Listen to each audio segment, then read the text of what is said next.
Hey, y'all. What's going on? How's everybody today? What it do, ladies and gentlemen? What it do? It's your boy. It's your boy, SBK, coming to you live and direct. Shout out to King Ernest. We got that from King Ernest. Shout out to King Ernest. What up, what up, what up? Come on in. But y'all hit the like button, man. Y'all hit the like button. Y'all come on in and holler at your boy, man. I just want to say hi to my peeps. What's up to my peeps? You know what I mean? And we're going to have some fun, you know what I mean? We always have fun. Shout out to everybody. Come on in, the bar's open, man. Come on in, ladies and gentlemen. What it do?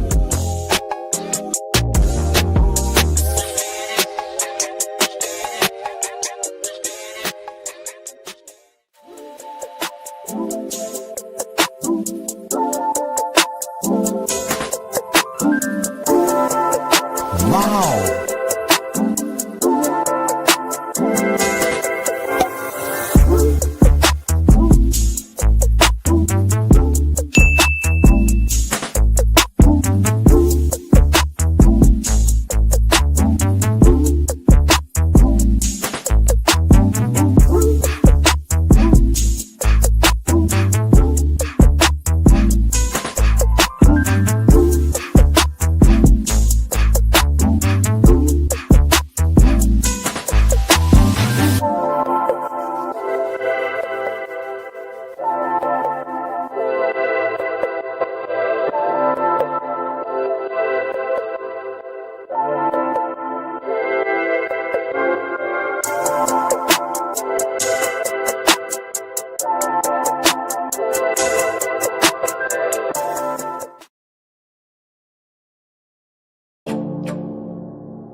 Come on in. Hit the like button, ladies and gentlemen. Get your SBK merch out there. What it do? It's your boy SBK coming to you live and direct. Shout out to King Earner. You heard the intro. Shout out to King Earner. Shout out to King Earner. Y'all come on in. Come on in.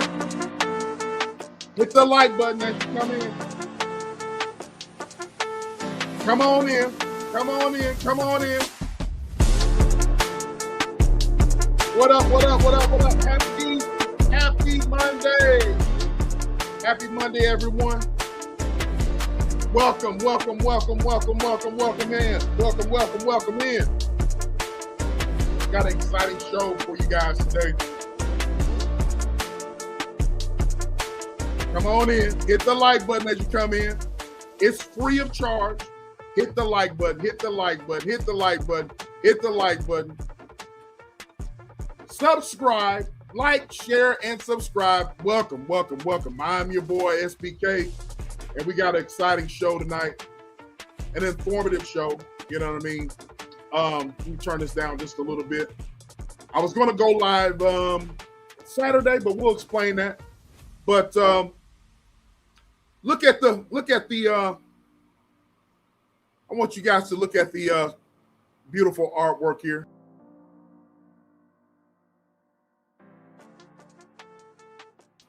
Yeah, that's what we're talking about.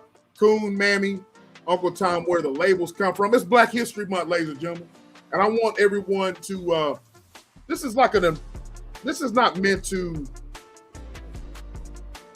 be divisive. It's Black History Month. We have mostly, and we'll get into it, but we have mostly Gen Xers. You guys are around my age. It's Black History Month, and I feel like a lot of things that have been done today in today's society to where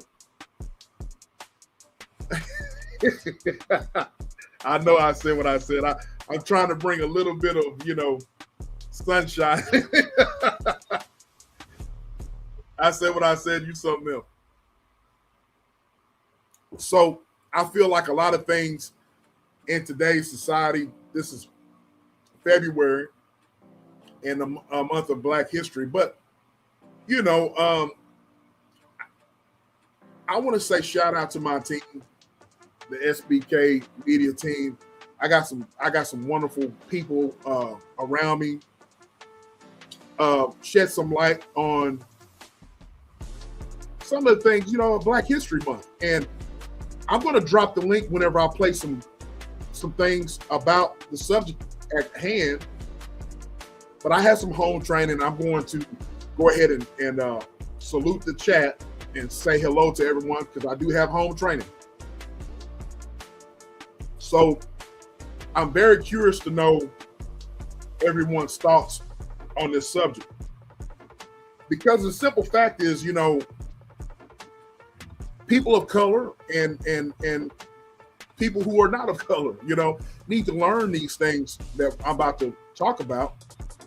And I'm gonna bring it to everyone's attention, you know what I'm saying? And then I want people who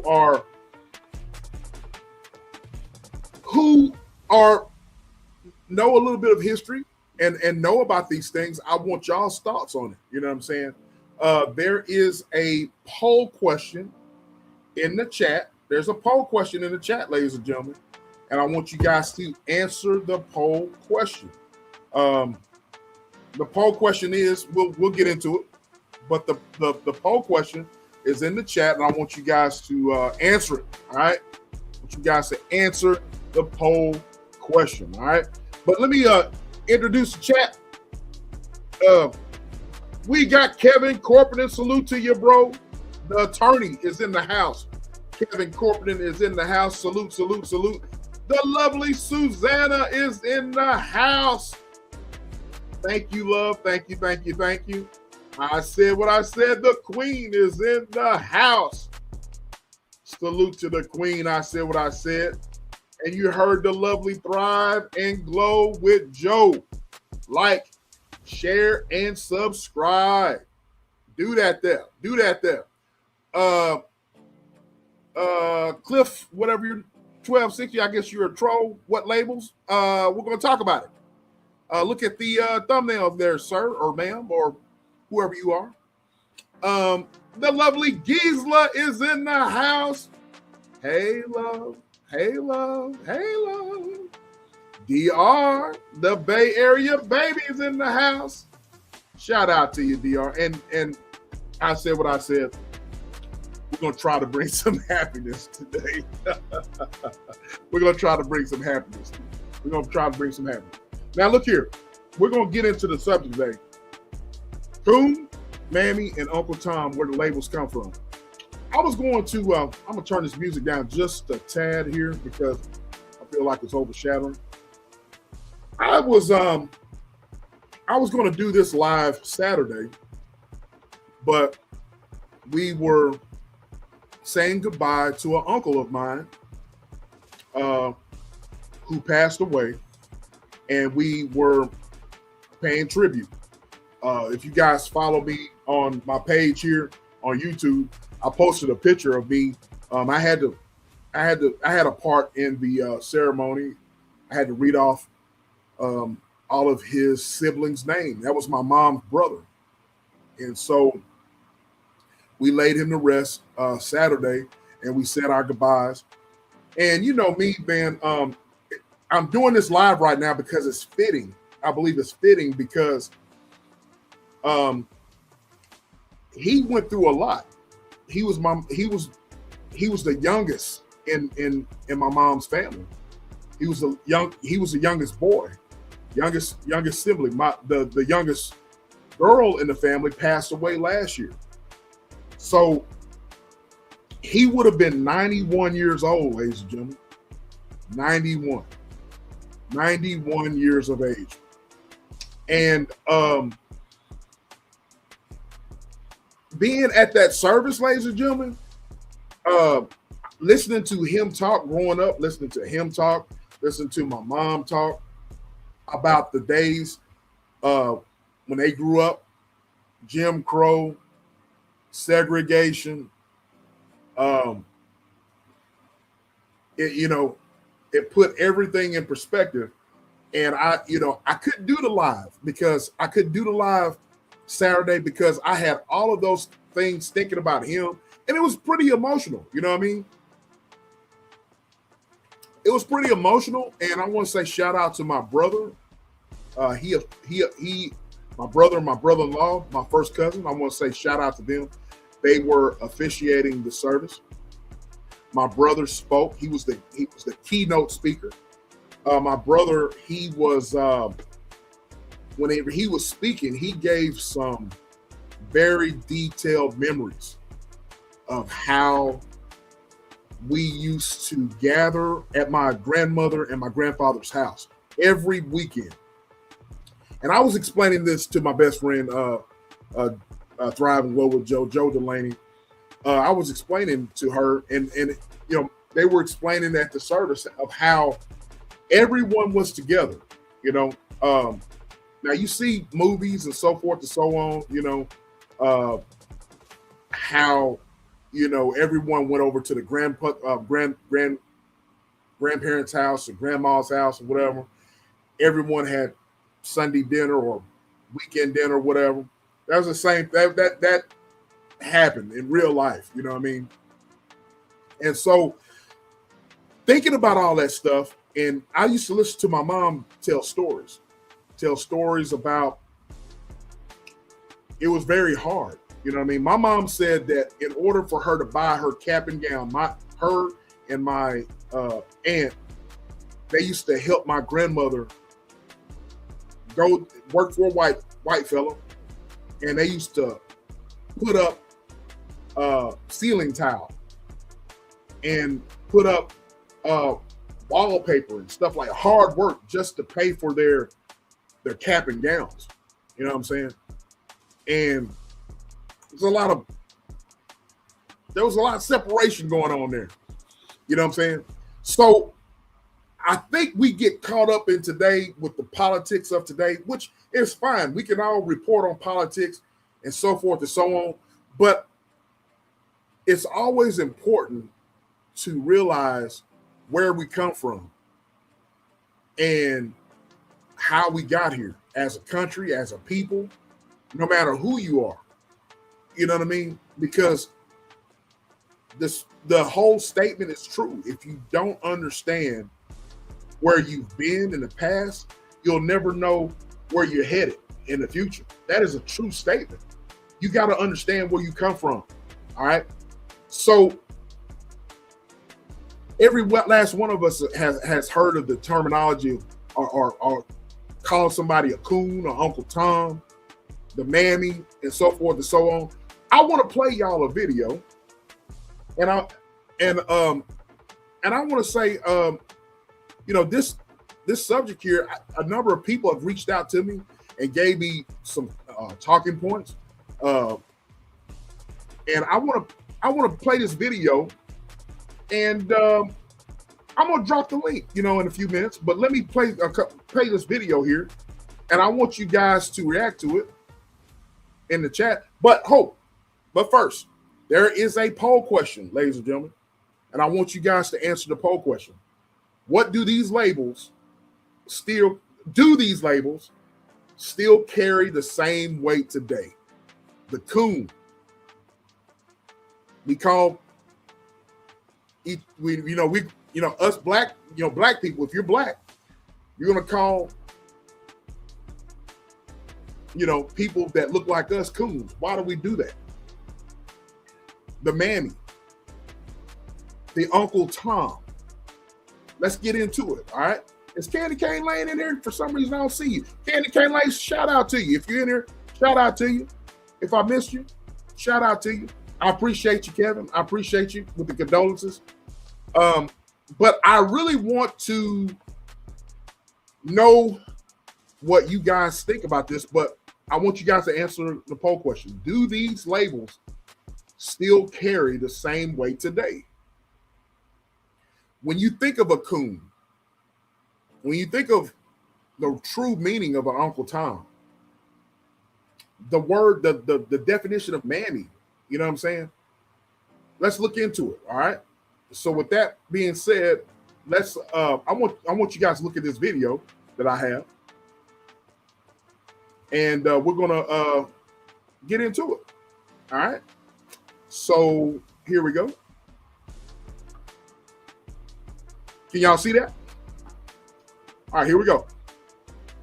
This whole meritorious manumission policy is in effect, moving along at the same time, this control system. About 1852, a lady named Harriet Beach Stover wanted to write about it. So she then wrote about the whole thing. She interviewed a guy whose name was Henderson, which you all know as Uncle Tom. He then told about the story. She wrote a book called Uncle Tom's Cabin. But in that book, contrary to what most people think, Uncle Tom was not the bad guy. The bad guy was Sambo. And so I'm asking you all as my brothers and sisters, please in the future, don't call a black guy who you know is worthless and trifling. Don't call him an Uncle Tom, that's complimenting him. Call him his real name, what he's entitled to, and that's a Sambo. Okay, did you just hear that? Did you just hear that? So there's a difference between a Sambo and an Uncle Tom. So when you call someone an Uncle Tom, we'll get into it. Let's continue to play video, all right? Any black person sells his own people out and will do them in, he is a Sambo. Now, what is a Sambo again? Going back to meritorious manumission in 1710, the whole conditioning process, the whole brainwashing system, the whole social engineering system says that you must teach black people to see the world through the eyes of whites. You must see everything through their eyes. You must accept their values, their superiority, whatever they think and feel, and that way we got you contained. And that's why when you see somebody like Colin Powell, somebody running for office, they say, well, you can run for office if you see the things the way we want to see them. If you want to be conservative, you can run for office. If you want to place a lot of importance on abortion, you can run for office. If you want to talk about being anti-taxes, you can run for office, which means if you see things the way we see them as a black person, you're safe. You're acceptable. And if you don't want to do that way, then become an athlete or an entertainer. So therefore, you identify the rest of those blacks in the country. You stay away from them. They're bad. And you start going on. You try to go get a penny out of an athlete and entertainer, do something for the black community. They're gonna do it. Their advisors won't let them do it. The agents won't do it. Their promotion people won't let them do it. They're gonna identify with your community because again, they have now already died and gone to heaven.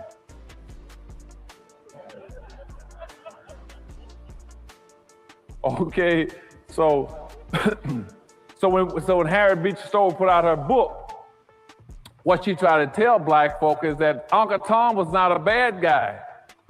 See, Uncle Tom, you read that book, and most blacks, 90% of blacks never read it. They always call another black, he's an Uncle Tom, he's an Uncle Tom. He's not an Uncle Tom. If you read the book Uncle Tom was a guy who would not beat black women.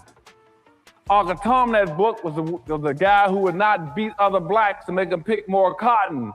Uncle Tom was the guy who would come in at night and take cotton out of his own bag and put it in other black folks' bags so they wouldn't get whippings at night. Uncle Tom was a guy who would not tell where black folk were hiding when they went across the river and they broke free as slaves. But Simon Legree, the white slave master, had a black that followed him around named Sambo, who always says, you show me, give me the right, I'll show you how to trees the coons.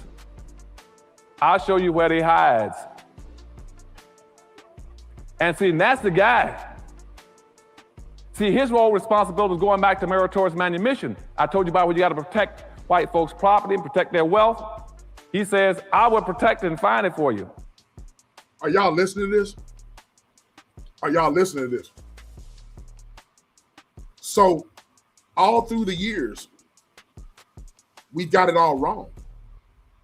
The Uncle Tom, in which I'm going to show you the real story of Miss Stowe, who wrote the book of Uncle Tom's Cabin, that was based on a true story, but Uncle Tom's name was changed. And I'm going to give you the real Uncle Tom, but listen to this brother speak, all right? So it's Sambo that was the coon, the one that was selling out his people, right? So my question, I want you guys, I'm going to drop the link in a little bit, but can we relate to some of these people today? We can call names, you know what I'm saying? But you see it on television. You see it in real life. How people who look like me or people of color who do anything and everything to try to put down their people. Hold your own down. Am I right about it, huh? So let's proceed. Let's proceed. And that's why you read in the movies and books that came out after Uncle Tom, you always had a black guy, a black slave, was running down the road saying, Master, master, here comes the army. Let's hide our silver and gold. And you all said, our? How did it get to be our? You know, he always want to say something that doesn't even belong to him. And that showed up all through history. And today you got the same kind of personality doing it. And now he's not saying let's hide our silver and gold. He's called himself a conservative. I'm also against affirmative action for black folk. Uh-oh. I'm against quotas. I'm against preferential treatment. Even had one running around talking about he want to pass a law to stop black folk from discriminating against whites. You still got that kind of personality that always wants to protect something, protect the strong. You always got that kind of Sambo personality. And nowadays, the best way to get rich is to say, I'm gonna protect the masters, gold and silver, and I'm gonna be against them black folk. I guarantee I can get you a radio talk show. I can get you a television show. Does that sound familiar today, ladies and gentlemen? the shuck and jive. Does that sound familiar? You know what I'm saying? I want to sell my own people out for the almighty dollar. Am I right about it? Huh? That's read. I can even get you an appointment to the Supreme Court. Okay? You tell me how many black folks you want to sell out, I guarantee I'll show you how to make money. Because you see, every ethnic group. Whoa. That was a very powerful statement. Did y'all catch that? That was a very, very powerful statement. Let's rewind that right back.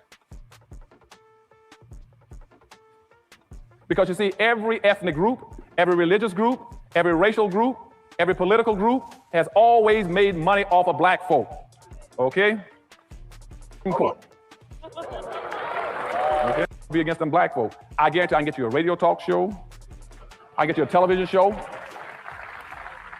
I can even get you an appointment to the Supreme Court. Okay? You tell me how many black folk you want to sell out, I guarantee I'll show you how to make money. You see that? Almighty dollar, ladies and gentlemen. Because you see, every ethnic group, every religious group, every racial group, every political group has always made money off of black folk. Okay. Am I right about it, huh? Chip, what's going on, bro? Salute to you, salute to you, salute to you. Steve Tanner, how are you? Salute to you, salute. There's the homie, Riders for Life. How are you, love? Thank you for coming through. Thank you. Did I miss anybody? Shanice, hey fam, how you doing, love? Thank you for coming through. Thank you. Now I'm going to show y'all the real Uncle Tom. I'm going to show you the real Uncle Tom. Now, like the brother said, the real Uncle Tom, he was the one that was trying to uplift his people.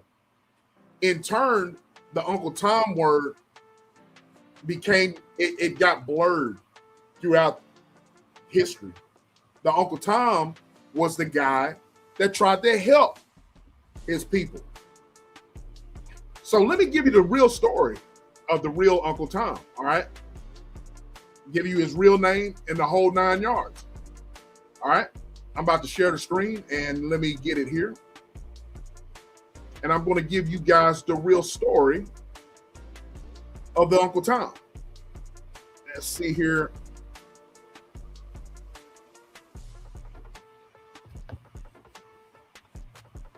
Told you that one of the most controversial characters in American literature was based on a real person, a man who was anything but submissive. Today, we're uncovering the true story of Josiah Henson, the inspiration behind Uncle Tom's Cabin. From slave to... Josiah Henson, ladies and gentlemen. Josiah Henson. There he is. He is the reason why the book Uncle Tom's Cabin was written. Josiah Henson. Y'all hit the like button, man. Your boy's cooking here. All right. And I want full participation. There is a poll in the chat, a poll question. Do these labels still carry the same weight today? Do these labels still carry the same weight today, ladies and gentlemen? All right, let's proceed. Let's proceed on the video. Y'all listen up. To freedom fighter, preacher to community leader, Henson's life was one of courage, resilience, and relentless pursuit of justice. This is the tale of the real Uncle Tom. Welcome back to Aggressive Intelligence, where we dive deep into the untold stories that shaped our world. Today, we're exploring a figure whose legacy has been both celebrated and misunderstood. Josiah Henson was born a slave on June 15, 1789, in Charles County, Maryland. All his life, he witnessed the harsh realities of the slave system.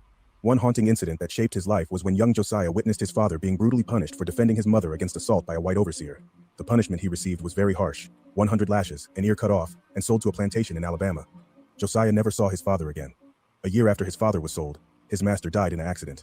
In a drunken stupor, he fell from his horse into a shallow creek and was too drunk to save himself. It became necessary to sell the estate and the slaves. Josiah's entire family was put on the auction block and sold to the highest bidder to different plantations. His mother pleaded and pleaded with the man who purchased him to buy her as well. Her voice fell on deaf ears. Henson was a child when he became separated from his mother and was sold to a child trafficker. He fell deathly ill and was offered to his mother's owner, Isaac Riley, an inveterate gambler and drinker. The deal was simple: free if the boy died or in exchange for some horseshoeing work if he survived. Against all odds, Henson recovered. Life on Riley's plantation, a mere 12 miles from Washington, D.C., was harsh. Henson suffered countless beatings, particularly after he tried to learn how to read, an illegal act for a slave. Yet even amidst these hardships, Henson's physical strength and natural leadership qualities soon became apparent. As Henson grew to a young man, his abilities did not go without notice. He became Riley's market man in the nation's capital, responsible for selling all the farm's produce. This brought him into contact with lawyers and businessmen from whom he could develop business acumen that served. Did y'all know this story? I can honestly say I didn't. Him well in later years.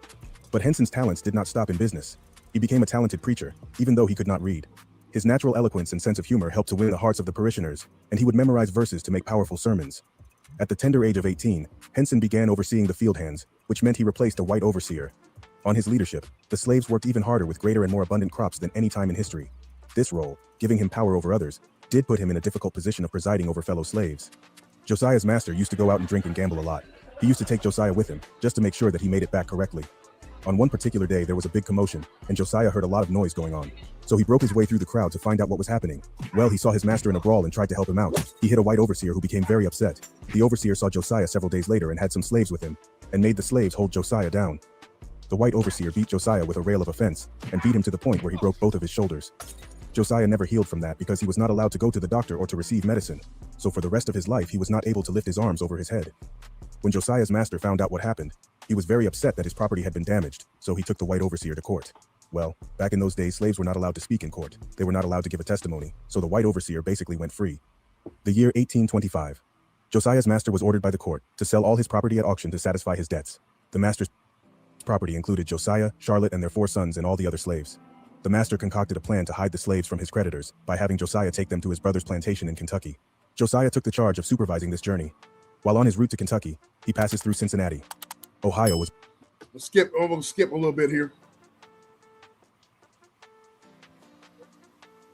Launched Henson into the public eye. He would now be referred to as the real Uncle Tom, a description he initially embraced. Henson saw the novel as a valuable weapon in the fight against slavery and said, "If my humble words in any way inspired that gifted lady to write, I have not lived in vain." But the legacy of Uncle Tom would become complicated. Though Stowe's novel was meant to be a severe critique against slavery, the character of Uncle Tom would often be distorted. Tom shows frequently portrayed him as overly obsequious and fawning to his white masters, a far cry from both Stowe's original character and Henson himself.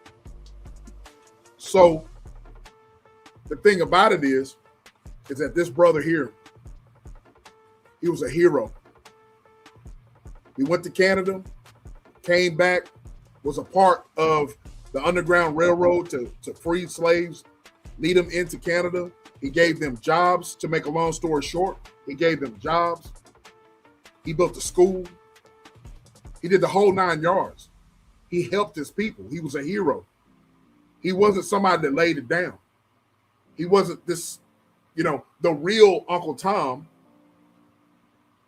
Josiah Henson was the real Uncle Tom. He was a hero, ladies and gentlemen. So we shouldn't label people Uncle Toms who are traitors and who are, coons, really, or Sambos. You know what I'm saying? Am I right about it, huh? So y'all hit the like button. You know what I'm saying? I got another video to play. There is a poll question. Hit that poll question. And do these labels still carry weight today? Yes, no, or you're not sure? Can y'all think of a hero, of a real Uncle Tom? We have a lot of Sambos, right? We sick, boss. We all sick. Can you think of them today? Can you think of one? Can you think of some Sambos? You know what I'm saying? I'm gonna play another video, and then we're going to I'm gonna drop the link, and I want some questions from you guys. I want you guys to chime in. How is all of this, you know what I'm saying? How is all this helping? How does this relate today? You know what I'm saying? Check this out. History. The word coon began in the late 1700s, early 1800s, and it had no racial connotations originally. It was used amongst hunter types. For instance, they would say, let's go coon hunting. They were referring to raccoons, or he has a coon hat on.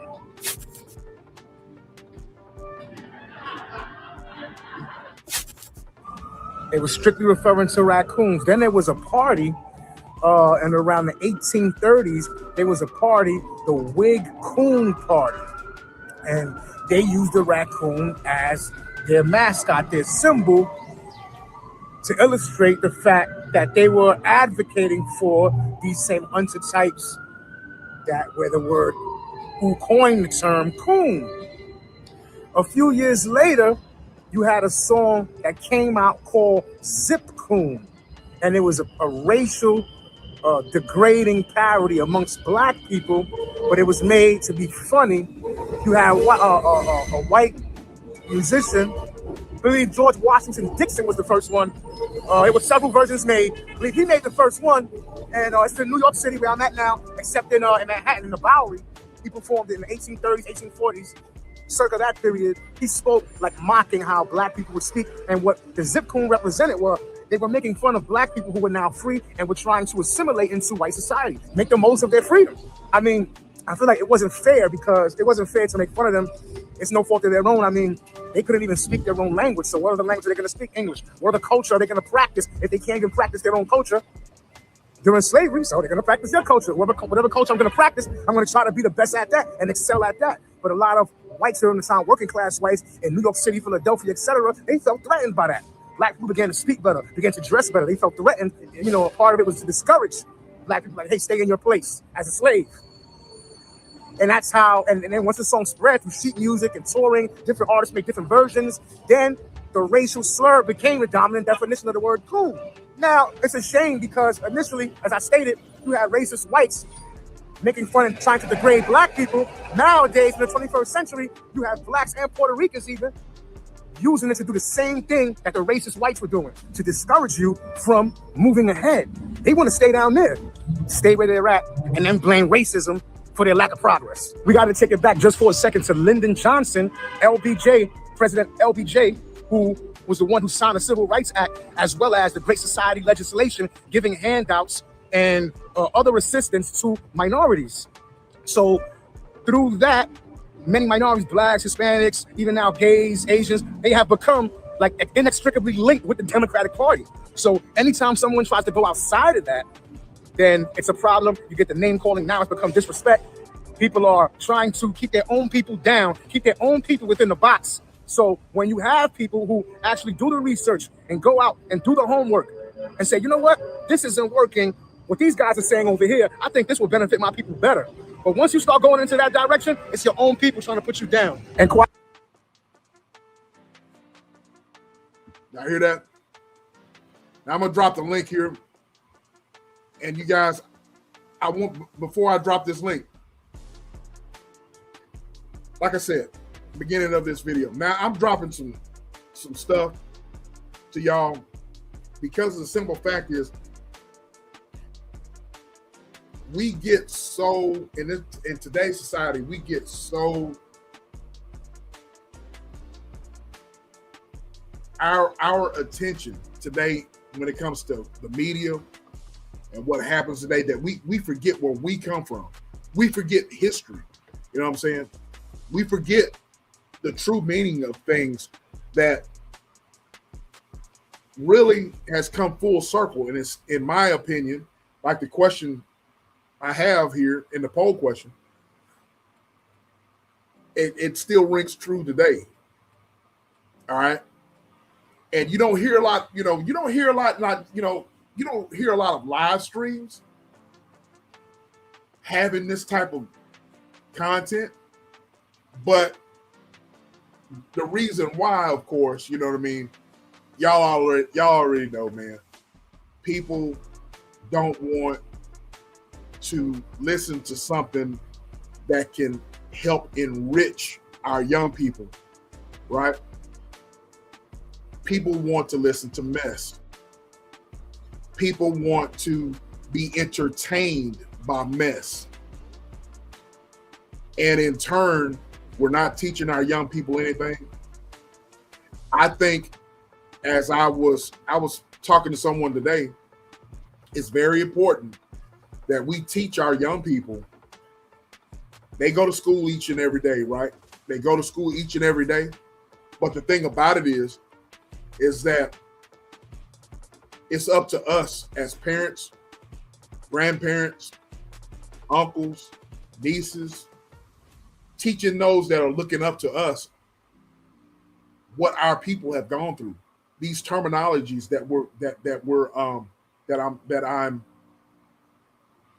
I'm discussing today. I'm gonna drop the link, but while I'm dropping the link, those of you that are coming up, I want you guys to, whoever's coming up or whatnot, of course I have questions and whatnot. I want to know what all of this means to you guys. And coming back full circle today, how is these terminologies affecting our culture today? Okay, I want you guys' thoughts. I'm dropping the link, but while I'm dropping the link, I'm gonna play another video. All right, so I'm gonna share the screen, and we're gonna talk about where we at. This one right here. Where did the term Mammy come from, and why is it always associated with Black women? The truth is, a true Mammy isn't what most think it is. Most people think a Mammy is an obese, middle-aged, enslaved Black woman who happily spends her time fussing over white people and their children. She neglects her family's needs and her own to endear herself to the white people she works for. But that's not who Mammy was originally. Historians suggest such a woman didn't even exist. The woman we most associate with Mammies would have been field hands who were kept away from white families. However, there were enslaved women who were forced to serve white families and care for white children. The real Mammy was likely biracial and thin with soft textured hair. Harriet Beecher Stowe, a liberal white abolitionist and author of Uncle Tom's Cabin, is responsible for creating the image of Mammy in Gone with the Wind. There you have it. Now, I remember I was telling someone about my mom. My mom had my brother and I think my brother's listening in the background. A lot of y'all's comments I'm going to go back and read, okay? I got y'all started. I'm going to go back and read. But the link is pinned. You guys can come on up. But my mom had my brother and I at a real late age, all right? And I talked to you guys beginning of the show about the funeral service that I attended and was a part of with my uncle. He was, I reiterate, he was the last surviving sibling of my mom. And so I remember my mom reacting to different cartoons, and I'm going to play some of that too. Different cartoons. If the word Mammy was said, my mom was like, and I'm going to just go ahead and say it. My mom was like, "You don't need to be using that shit, that word. That word don't need to be discussed, Mammy."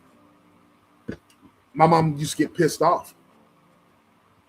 She used to get pissed off at some of the cartoons that were, at that time as a kid, listening to Bugs Bunny, Looney Tunes and all that.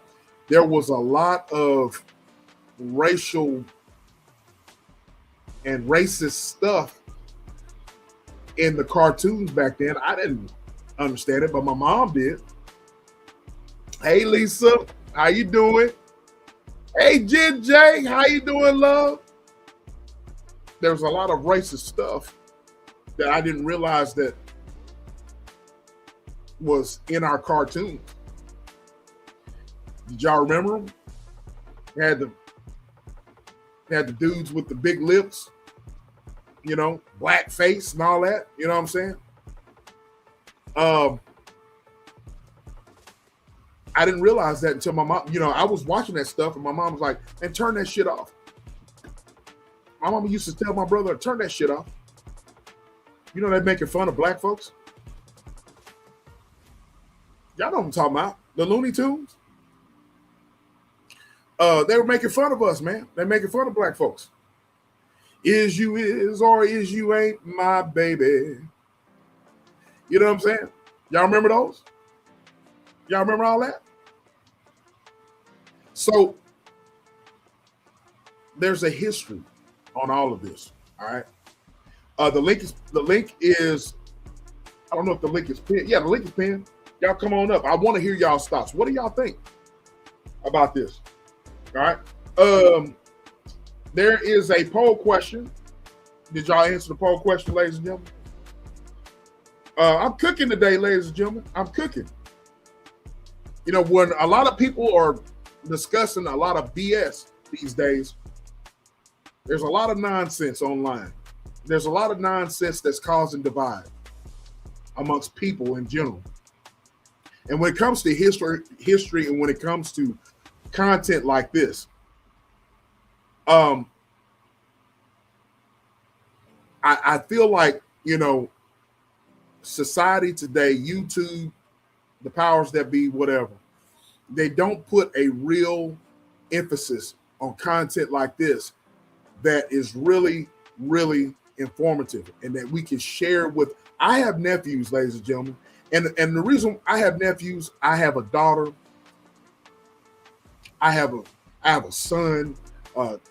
Joe's son is just like my son. You know what I mean? You know, I treat him like my. I've taught the dude how to shave. You know what I'm saying? You know, dude's just like my son. My best friend's son is just like my son. I'm sure you guys in the chat have the same kind of dynamic with your family or with your friends. All right. It is very important. It's very important that we reach out to the young people and teach them of where history, what it was really like.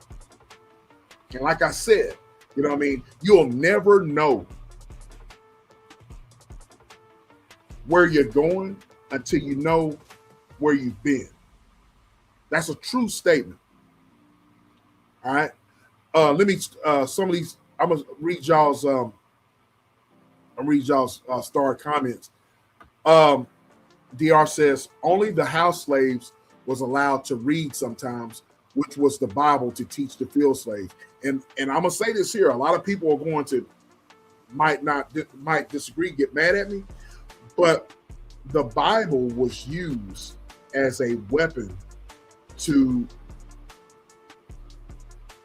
basically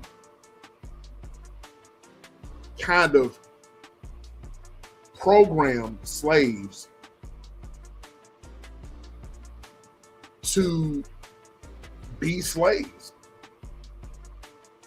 Now, if you're a Christian, I'm not attacking Christianity. That's not what I'm trying to say. But what I'm saying is the slave masters used the scriptures to program the slaves to be slaves. And I think in a lot of times today, it's the same way. All right, it's the same way. Candy Cane says that's true. People don't support the educational streams nearly as much as the messy ones, and that's my gripe with real content. You want to talk about thought-provoking content? You name me one. You know, the content that I was sharing with you guys, those were pre-recorded videos, but live streams like this that's talking about real live issues and whatnot, it's not going to get that push. That's because people today, ladies and gentlemen, society today, they don't want you to be focused. You know what I'm saying? They don't want you to be focused. There's nothing new under the sun, ladies and gentlemen. The things that are happening in our government, the things that are happening with the stuff that you see on television, there's nothing new under the sun. All right. DR says you're dropping nuggets. I said, well, also people don't like the truth or facts. Facts. She says, yep, I didn't watch them much. I thought they were ignorant when I was a kid. Jen J says I'm cooking. Y'all come on up, man. I want y'all's thoughts. Like I said, most of us are y'all around my age, Gen X. You know what I'm saying? Y'all come on up. I want y'all's thoughts about this stuff. All right. I have a question. When you see someone who is counterproductive when it comes to civil rights today, and I'm talking about someone that looks like me, those of you in the chat that are considered black or a person of color, so forth and so on, I'm gonna tell you this story. I had the pleasure of meeting Thrive and Glow with Joe Delaney's father a couple of years ago before he passed away. You know, Joe and her family are from way down South Texas here. You know, I'm in East Texas, all right? They're from down south, you know what I'm saying? So I got the pleasure of talking to him, and talking to him, he grew up in the Jim Crow era. He grew up in the civil rights era. Talking to him, I had breakfast with him, and I remember it was one Saturday morning, I'll never forget it. I was talking to him, and I was hanging to every word that he was saying. He was on the football team. He had some best friends that were on the football team with him. They were black fellas. They were black guys. You know what I'm saying? And he was telling me how segregation back then. He was, and of course, Joe's dad was a politician. You know what I mean? He was a politician in their city of Robstown.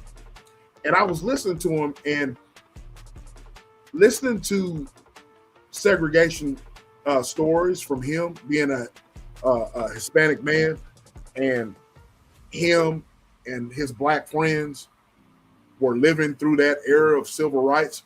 And he was saying how, you know, he was, you know, he had to fight along with, you know, with his black brethren. You know what I mean? It wasn't popular, but he stood on principle. You know what I'm saying? He would hear, you know, them being called names and stuff, and he would be right in the mix, you know, fighting and just standing up for them. You know what I mean? And I was listening to him talk about those stories. I would listen to my sister. My sister's in her 60s. My older sister in her 60s. Talk about when the movie Roots came out and how a lot of folks were just taking the advantage of that movie being out and calling back black folks names and so forth and so on. All right. So I am fortunate enough to listen to these stories, and it motivates me as a father, as an uncle, to teach my children and those who are underneath me the importance of knowing where you come from. All right. Because no, it's you know, it takes us. I want to say shout out to DR sending me when she knew that I was coming up with this subject right here. DM me with articles and the stuff that I'm playing right now. Educating me. I was coming up with this story, and educate me on stuff. It's our job, ladies and gentlemen, to educate each other. You know what I mean? There's stuff I still don't know about our people because it's been suppressed. It's been suppressed for a reason. There's a reason why our history, that they want to suppress our history. There's a reason why our women need to be protected, need to be respected. All right. And that's, you know, I'm very fortunate enough. I'm glad I didn't have, what's going on, bro, little bro? Shout out to you. I'm very glad I didn't have the live that we're talking about Saturday because of the simple fact that I had time to reflect on my family and what my family went through, and knowing that, you know, hey sis, what's going on? And sis is in the house. What my family went through. Let me give you a brief history of my family. My grandfather was dark like my phone here. He was dark like my phone here. He wore overalls and a cowboy hat on. My brother spoke of him at the funeral service of my uncle. He wore overalls, wore a cowboy hat, always had a pipe. I think he smoked Prince Albert. All right. He always taught us, he's like, look, you're Geechee. You're Geechee. So my sister had a genealogy, chronological history of our family. Our family came from the Geechee tribe, migrated as slaves to this country, to the North Carolina area, the Carolinas, migrated to Louisiana, to East Texas, where we are now.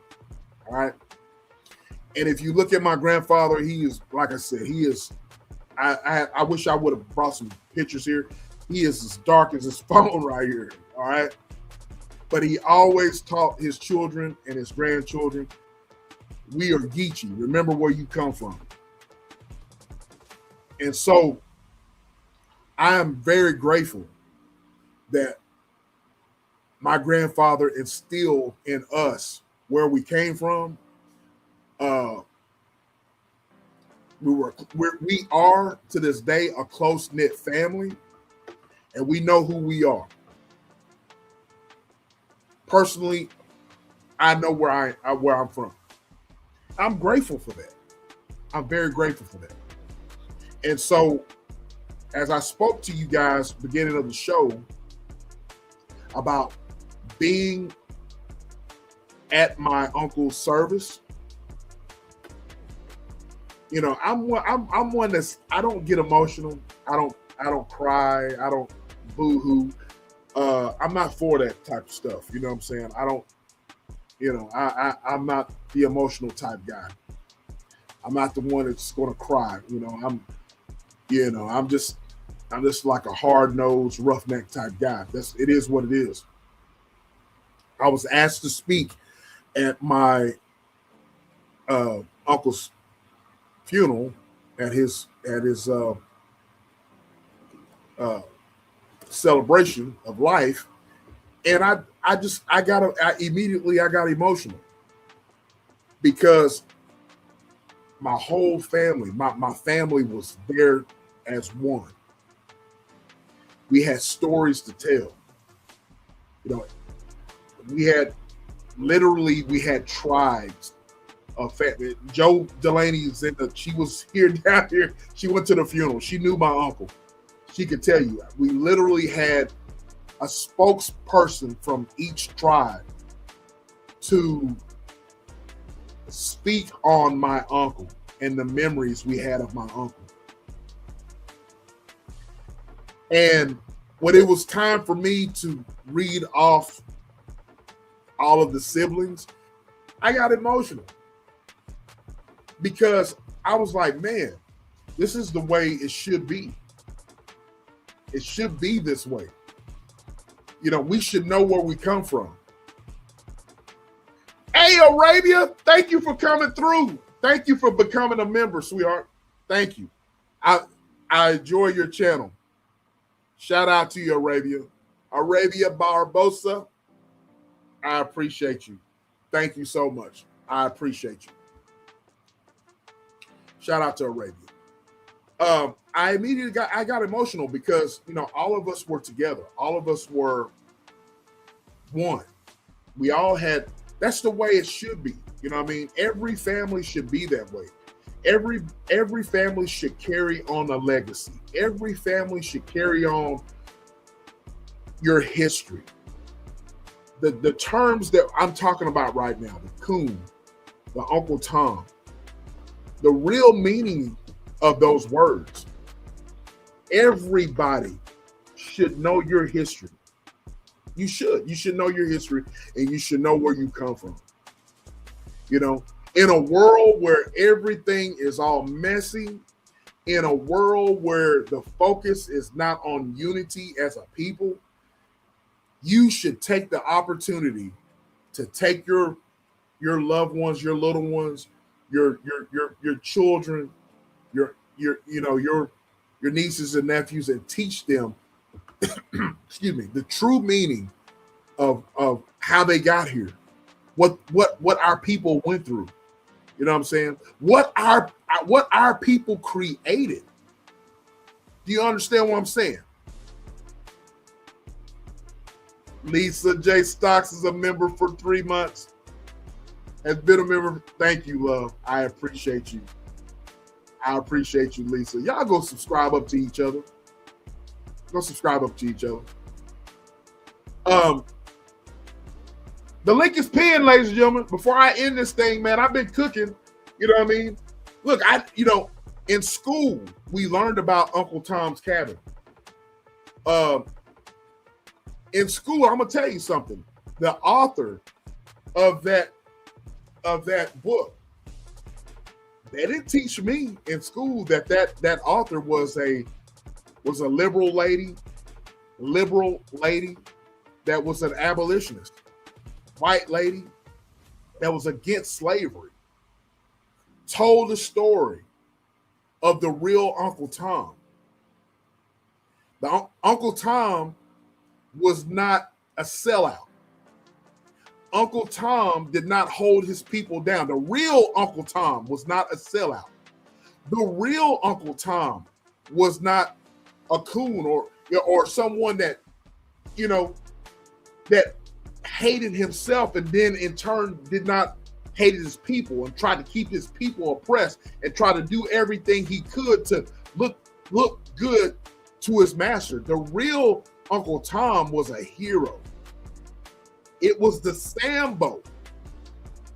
Sambo was the one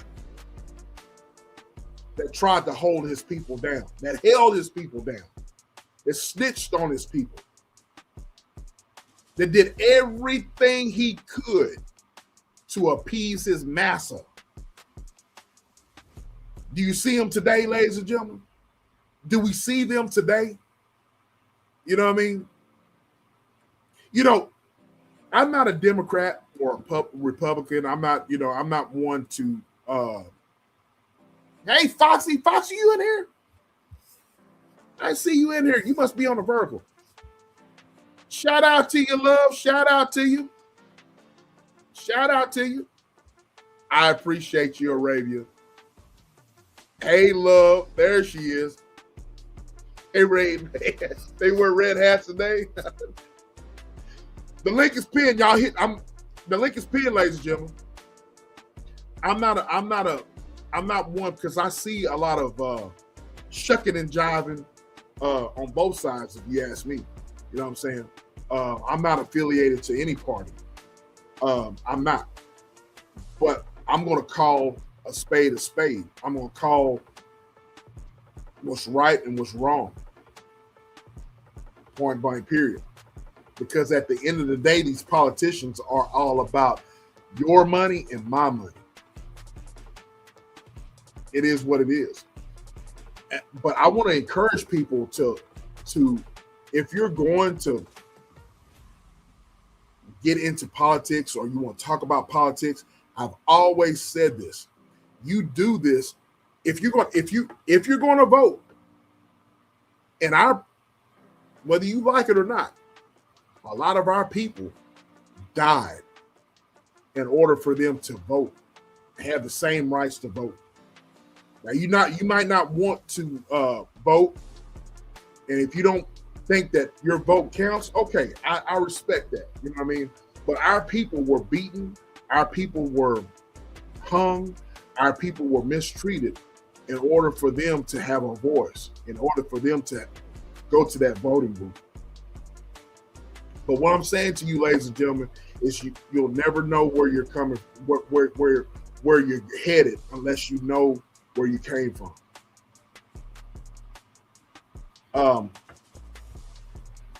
Just like today, what's up is down and what's down is up these days.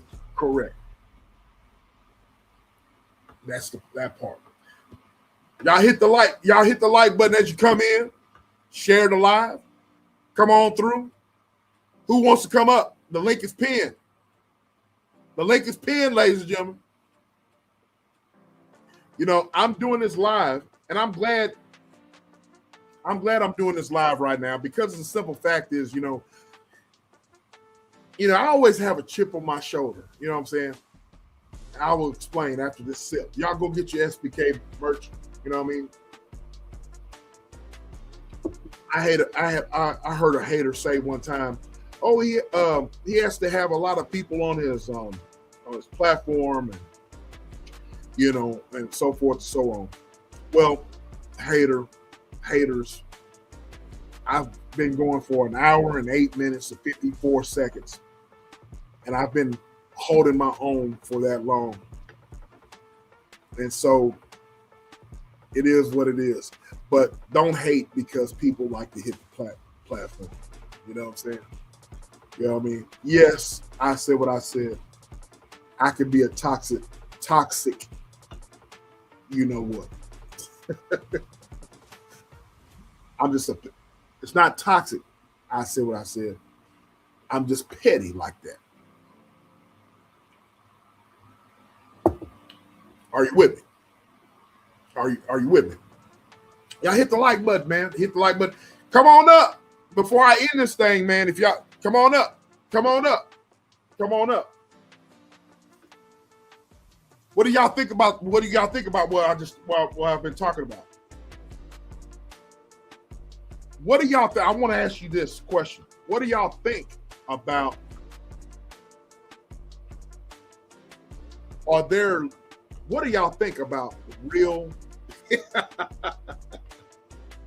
Yep, that's me. Thank you, love. I appreciate it. What do y'all think about? Let's bring it back today. All right. Let's bring it back 2026. All right. When you talk about coons, when you talk about Sambos and stuff like that, really Sambos. All right. What do y'all? Who do y'all? I know you have people in mind, but how do y'all feel about real live 2026 Sambos? All right. Yeah, so the main thing, teach our babies the real history, raw and uncut. I totally agree with that. What's going on, Queen? I'm up here. I'm up here cooking, Queen. Yeah, but dog, you cooking, dog. You cooking. I'm up here cooking. Queen. Yeah, I was learning. That's why I was just in the chat. I'm enjoying the content. Well, you know, but, you know, I said, you know, Queen, I wanted people to see a different side of SBK. You know, I talk about love and relationships. I talk about I talk about politics every now and then, you know what I mean? But I wanted people to see a different side of SBK when it comes to history and showing people where we've came from. You know, Mr. Henson is a part of our culture. Mister Henson was a true hero. Him and guys like Nat Turner, you know, whenever I was in school, there was just a small portion of Nat Turner. And I'm not talking about that movie, even though I looked at that movie about Nat Turner, but Nat Turner was about it. You know what I mean? He was a no nonsense type guy. But I just wanted people to see a different side of SBK tonight, and I really wanted to kind of like bring to light some things. So go ahead, the floor is yours, Queen. Go ahead.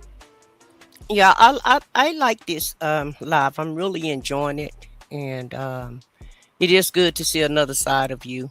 But besides the other side, that toxic side you have, that you be playing with.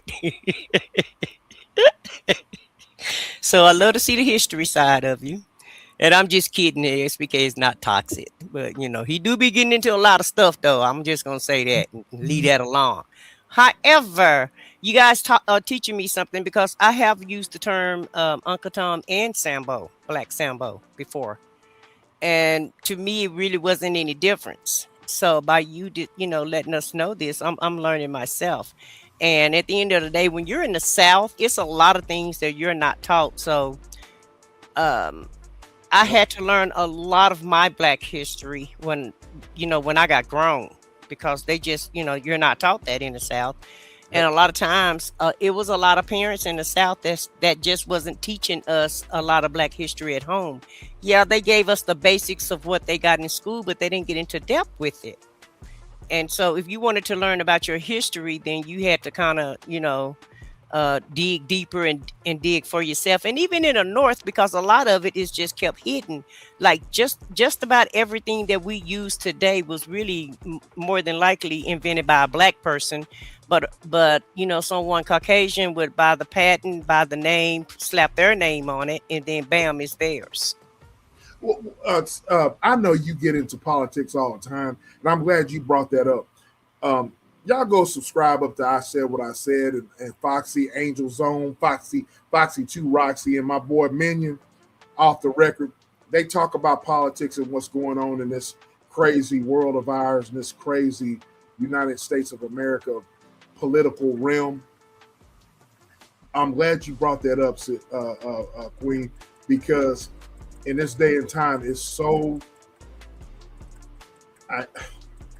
they just want to keep history, a certain part of history, hidden. And I, and for the life of me, I don't understand. You know what I mean? And so I'm glad that you came up. I'm very glad that you came up, because like I said, when I went to my uncle's funeral procession Saturday, there was a lot of history that was brought up in that service. And so, why is it that our history, in your opinion, why is it that our history they want to hide? Why is it? Suppress it. Well, for one thing, what they said, what I've heard on the news and other outlets, and just social media, point blank period, and just even listening to MAGA, because I have to deal with them a lot. And so one of the things that I've heard, the reason why it happens is because they don't want to feel bad about themselves. But the people today didn't cause the history of yesterday. Their ancestors did, but they didn't. So I think they got the misconception that Black people go around blaming them for slavery, and that's not really the situation. Black people are blaming them for for not being able to be seen as an equal person in the society, and to get treated fair and to get treated equally. So that's really our fight and our plight. But they say, that we're blaming them. So one of the things is they don't want to feel bad about themselves. Second of all, if somebody was greater than you, a lot of times you can't admit that. And they're they're always tearing down our race, saying that we're this, we're that, and the other, right? Yep. But we prove them wrong over and over and over again. And really, American history is Black history. Black history is Absolutely. intertwined with American history. There's really no difference, Absolutely. because we were here just about as long as when they came over here to colonize the country. Well, we come like 100 years later. Correct. But we've been here basically the same amount of time. Correct. Okay. Correct. And so we all kind of, it's intertwined in this together. So there's no American history without mentioning Black history, because we have been such a large portion, and we have contributed a large portion of history, point blank, period. So they just don't, they feel like that for whatever reason that their color, is inferior to our color. So I feel like that we're a threat to them. And I also feel, well, it's not that I feel, this is what's also been said, that they feel like if we ever get too much power, we're going to treat them like they treated us. So I feel like those are the main three major reasons why there's so much suppression, there's so much effort to suppress the history. Yeah. I'm gonna ask you something else, but I want to play something for y'all. And I know, Queen, I know you got something to say about this. I'm gonna play something for everybody. And does this sound familiar with a lot of people today? I'm gonna play this. All right. Oh, I didn't mean to do that. That's not what I meant. That's not what I meant to do.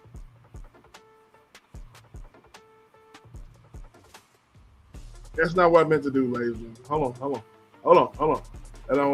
That's the wrong thing. That's the wrong thing. What I meant to do was can y'all relate to this right? Can y'all relate to this right here? Have y'all seen this today?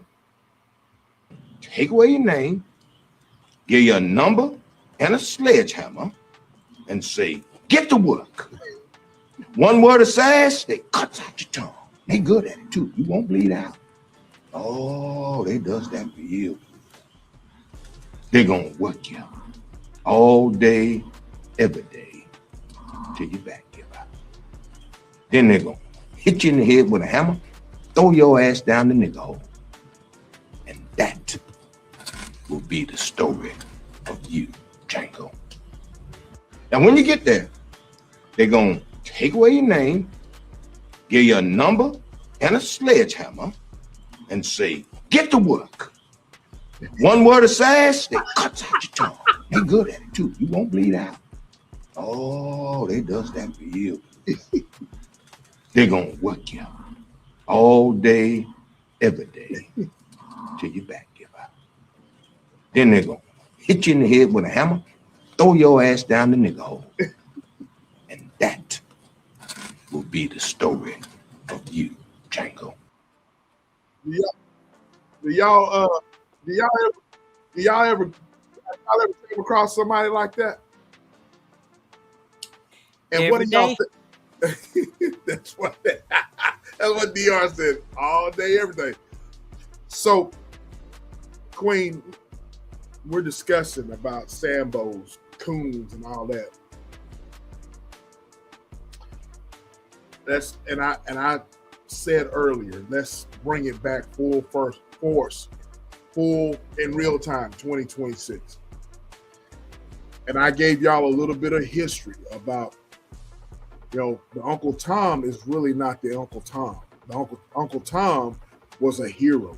All right, it's the Sambo that was detrimental to his people.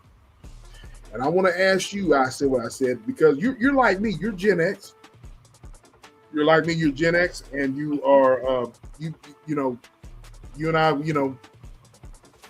the cartoons and all of the racial the racial, shit that we've seen throughout the years or whatever. You know what I mean? There's nothing new under the sun. So Right. whenever you see, some Samuel L's, some Sambos in real time or whatever, how does that make you feel? And why do we have Sambos that try to keep us down? When you see a Sambo on television, and we can name some names, you know what I'm saying? But when you see a Sambo on television, I've seen even YouTubers on here that will do whatever it takes to put down his own people, to make his people feel like nothing, feel like shit, right? But then won't do anything or won't say anything to help his own people. You know what I'm saying? If you see something wrong, look, if I'm wrong on something, call me out. If I see something wrong, I'll call it out. But I'm going to show you. Are y'all hearing me? I'm going to show you the right way. I'm not going to just, but I'm not going to do it. I love my people. Ladies and gentlemen, I said what I said, Queen. I love my people to death. I mean, I do. I mean, I was Queen. I was at my uncle's funeral, and I told my family, I said, I love y'all. I love y'all, and I am proud of y'all. I love my people. I love my people. I love my people to death. But I do not understand for the life of me why somebody who looks like me will do their best to try to do everything they can to keep me down. And I look like them. And most of these Sambos have came from the struggle like me and have forgotten where they've come from. Are y'all with me? You know what I'm saying? So what I'm gonna ask you, Queen, is what are your thoughts of these modern day Sambos? How do they come about? Which I know what answer you go. What are your thoughts of these modern day Sambos? That's the point blank period. What are your thoughts of these modern day Sambos? Well, I think I'm laughing at 2 Cent. I think the modern day Sambo is the same old Sambo, because like you said, it's nothing new under the sun. And just like the gentleman that spoke on the very first video, he's saying that they've already been in hell, and when they reach the other side, this is their heaven. Okay. And so people don't want to go through hell all the time. And if they can reach to the top, like, these people that we were watching, and people that we've discussed on previous, lives about Samboing or whatever you want to call it. And I have another question too when I finish this, but I just think these days people don't care about other people. They don't care about cultural. They don't care about history. They don't care about anything other than themselves. They don't care about the struggle that we've had, because if they did, you wouldn't have to remind them to go to the voting booth and go vote in their own best interest. Okay. If they did care about their about other people, the stars and the people that have power and money, they will use their platform to help encourage and help uplift the Black community like they used to do, like the slaves used to do, try to help each other out. And so I just feel like it's like Ecclesiastics in the Bible. There's just nothing new under the sun, and you're always going to have those people that care about themselves and that's selfish, don't care about what you done been through, but care about what they have to go through. And people use it today as like, in my opinion, just my opinion, when a Black person get them another race and they marry them, it's like a slap in the Black woman's face. And it's like they try to purposely do that to make us upset or to get a reaction out of us or whatever. And it makes them feel like, that they're better than. And so with the combination of all of it, or just being self-serving, not caring about history, and just to make you look bad and say, see, I'm doing better than you. I got Becky on my hand versus Keisha. And so I feel, and then, to fill their pockets up. That's what they're doing it for these days. It's all about the Benjamins. And not to say that, if you get if you get you a Becky or whatever, you know what I'm saying? Not to say that's wrong, but what at all, you know what I'm saying? But what I have seen, what I have seen when some of these guys, these Negroes, get them a Becky, man, it's just, I don't understand, man. It's almost like, you're a whole different, you know what I'm saying? You have no identity, bro. You know what I'm saying? You have no identity at all, It's just, I don't know how many times, Queen, that I've seen on here. Hey, Just Jay, how you doing? Y'all hit the link, man. Y'all hit the link. The link is pinned. All right.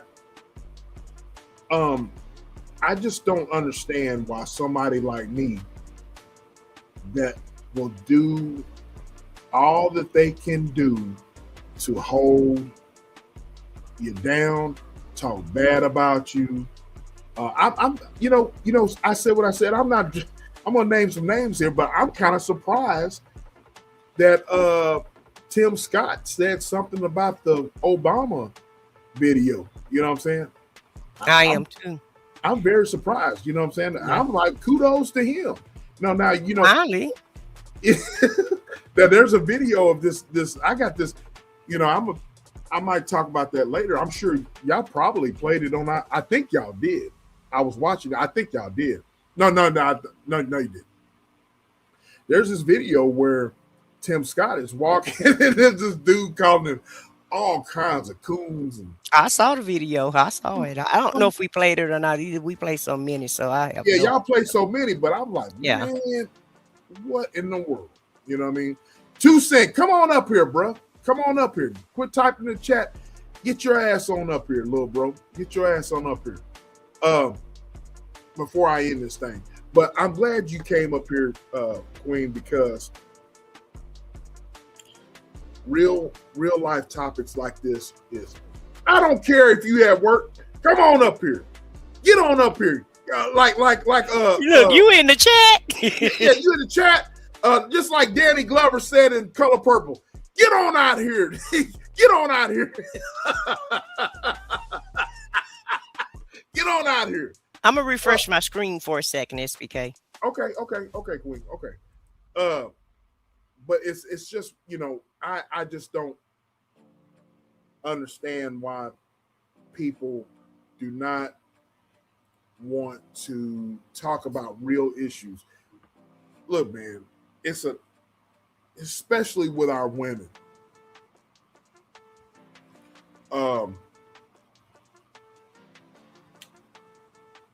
As a black woman, I know for CKJ in the house, shout out to you, bro.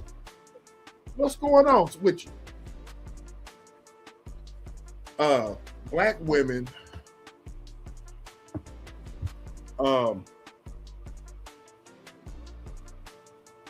you guys, if you're a black woman, especially you ladies that are older, Foxy, I got some comments start of you. It's very hard for y'all to move up in this world as far as moving up the ladder without discrimination, without all of that. And when you got this red pill, shout out to my bro, a brother of a certain age. I hear you, bro. I know you probably listening in the bushes, but he posted a post. Y'all go sub up to a brother of a certain age. he posted on his community wall, he refuses to be a part of any type of pill. And I was like, that's what I'm talking about. In this day and age, man, whether you got red pill, green pill, blue pill, rainbow pill, when a ninja that looks like me constantly has to put down his own people, put down his own people and women, females that look like him, I question that. And of course, you know, you're bitch made. You know what I'm saying? You're straight up bitch made. I got you, Queen. I got you. When you constantly have to put down women, you know what I mean? Women of color, and you're a man of color, you're you know, I question your manhood. Of course, I question your morals, but I question your psyche as well, because you know, black women as a whole, women of color as a whole, it's just so hard in this world for y'all. Y'all heard about the real Sambo, the uncle, the Sambo. The Sambo put down the women. The Sambo was all for punishing the black woman. You know what I'm saying? And so, Queen, I'm glad you're back up here. And, you know, I'm not going to make this a marathon. I could talk about this all day, but I'm going to go ahead, Queen. Go ahead. Well, I still have one question because, you know, I had the Sambo part. I mean, I had the Uncle Tom part mixed up. So what about Coon? Can we still use that, or is that wrong, or what's going on with that? Well, Coon, well, you know, Caucasians back then used Coon as making fun of us. You know what I'm saying? So basically, if a Negro, the word Coon was used as a black connotation of us, a negative connotation of us. So it's best to call these dudes and these women that are against us, call them what they are, Sambos. You know what I'm saying? The coon, the animal, and all that. You know what I'm saying? That was used to make fun of us. You know what I'm saying? So you're a Sambo. You know what I mean? I guess you can still use the word coon, but you know, but it was really, as I played with that brother, you know, he was talking about that, you know, talking about the animal and his hands and shit like that. You know, the slave masters used that as, you see what I'm saying? So I'm gonna put all of those videos links in my description so y'all can go and y'all can look at it for yourselves. But I challenge every last one of y'all to do your history on the Coon, on the Mammy, on the real Uncle Tom, on the Sambo. You know what I mean? On Uncle Tom's Cabin. That story was based on a real individual who was a hero. You know what I mean? He built schools in Canada. He's a part of the Underground Railroad to lead slaves to get jobs and schooling and the whole 9 yards. The dude was a hero. You know what I mean? So, you know, you're a Sambo. You can still call them, you know, in this days in society, to answer your question, Queen, we call a coon. We know who a coon is. You know what I mean? These Negroes, and these women or whatever that's out here shucking and jiving. You know what I mean? We can still call them coons. You know what I'm saying? Because they know what they're doing. Right. Well, you know, we thought we had Uncle Tom. Well, I thought I had Uncle Tom, right? So I just want to make sure I'm using it in the correct context. And it's not going to be that hard to switch over to Sambo because I was using that anyway. So I can just take Uncle Tom out the vocabulary and continue with those other two because 2 Cent is right. I do call this mess out on my platform all the time. You really because do. I don't like it. I don't. And it's not that I don't like other races. Don't get me wrong, but and it's okay to, if you respect me, I'm gonna respect you no matter who you are and where you come from. But what I don't like and don't agree with is someone, like you said, not knowing. And I don't know if these people know the history or not. I don't know how you can't know the history because of Black History Month, and we had a Black History Week for the older people. Then it turned into Black History Month, so it's everywhere. So there is even a holiday now. So if you didn't know, you definitely can find out. But I don't like the fact that you're just like everybody else using the Black community to capitalize off of us, because that's basically what it is. You make Yeah. money off of us and then you Yep. turn your back on us, like, a lot of these people do. And Uh, that's where I have a problem. and not just us. People like, and I'm gonna call this out, Queen. I want to send a big FU to Kid Rock. Do y'all know where Kid Rock originated from? He originated from hip hop. He originated from rap. He came up around the same time as Eminem. And now he's MAGA. He's Make America Great Again. Exactly, bro. He came up as rap. Now look, if you want to be a part of MAGA, that's you. But to sit there and get on Fox News and talk about Jay-Z and Jay-Z being a DEI hire, you are a piece of shit. You know what I'm saying? Because you wouldn't be nowhere without hip hop. You came up as hip hop. You know what I mean?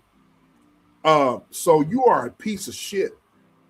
And what people need to understand is that a lot of people take our culture, use it for money, and use it to come up, and then they give you these two birds right here after they come up and say, look, you know what I'm saying?